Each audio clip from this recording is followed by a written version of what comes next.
pane mashoko ari kutendera pasocial media panguva ino nawo aiwa dzemukomana anozikamwa awa nemukurumbira anonzi Nyoka Yemabhunu anozikanwa panguva ino ari mumaoko aiwa emapurisa awa munyika yeSouth Africa.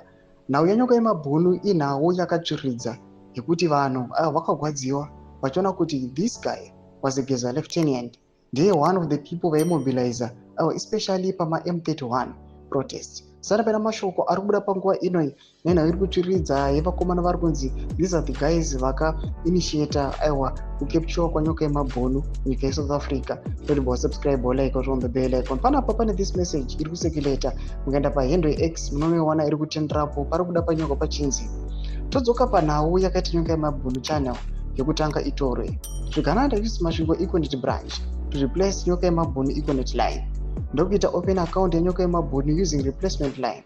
So payakaita yakabva yaita through to his WhatsApp groups, but machats mamwe ange amabvisa cause account yakatora time ichinesa, so yaita report kufoni yake kuti this account is used by someone. So pakazoda kuidzosa yainge yakuda verification code inoenda kuline, ndipo pakaudza vanhu kuti pane zviri kuitika paWhatsApp yangu.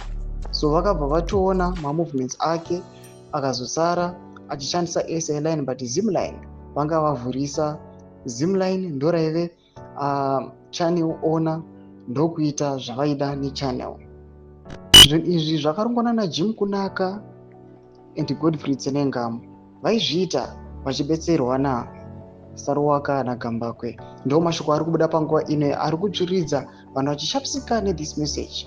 Panapa panguva ino people they are debating vachitaura zvakasiyana siyana, vamwe vachiti aiwa vanhu vatinovaziva vakaita sana Saruwaka naGambakwe, but panguva ino vachiva mentioned Nyoka Yemabhunu capture vanhu panguva ino vakutonzwa these guys vafomorwa. Ameno kuti munoti kudii?